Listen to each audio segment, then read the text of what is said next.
Bowling মেশিনের timing গড়বড়, আর তাতেই বাঁধল বিপত্তি। যে লেন্থে আসার কথা বল ডেলিভারি হলো না ঠিকঠাক, তবুও অপ্রত্যাশিত এমন বলে ঠিকই কাট করে দিয়েছেন যেন ডট না হয়।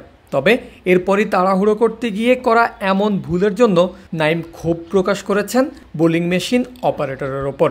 এর কারণও আছে, অপ্রত্যাশিত ডেলিভারিটা তো সামাল দিয়েছেন তিনি, তবে এভাবে ভুল ডেলিভারিতে তো আর হবে না সঠিক অনুশীলন।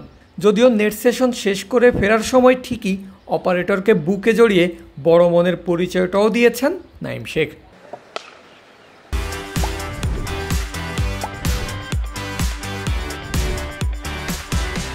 একটা বোলিং মেশিন ঘন্টায় অ্যাভারেজে 160 কিলোমিটার গতিতে বল ছুটতে পারে।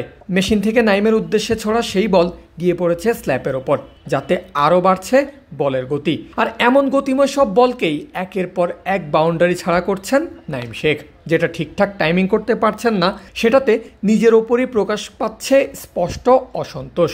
আর এই অসন্তুষ্টি নাইমকে বদলে দিয়েছে গত এক বছরে। যেই ফর্মেটেই ব্যাট করেছেন, 4 ছক্কার বন্যা বইয়েছেন, পোয়ারা ফুটিয়েছেন রানের। এই তো সদ্য সমাপ্ত ওয়ানডে ফরম্যাটের ডিপিএলে নাইম 11 ইনিংসে হাঁকিয়েছেন 27টা ছক্কা আর 66টা চার। দল বাদ পড়ায় একাধিক ম্যাচ কম খেলেও রানের দিক থেকে ছিলেন তৃতীয় সর্বোচ্চ স্কোরার, করেছেন 62 এভারেজে 618 রান। এর আগে টি-20 ফরম্যাটের বিপিএলে 14 ম্যাচে ছক্কা হাঁকিয়েছেন 30টা, চার ছিল 46টা, যেখানে 144 স্ট্রাইক রেটে স্কোরবোর্ডে করেছেন টুর্নামেন্ট সর্বোচ্চ 511 রান।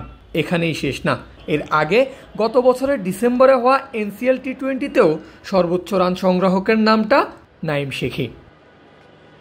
ব্যাট হাতে এমন ফর্মের পেছনে নাইমের এ ধরনের অসন্তুষ্টি যে রয়েছে সেটা বলে দেওয়াই যায়। ব্যাটিং অনুশীলনের পর আপাতত কাজ শেষ আজকের মতো, কিন্তু এটুকুতেই কি ক্ষান্ত নাইম?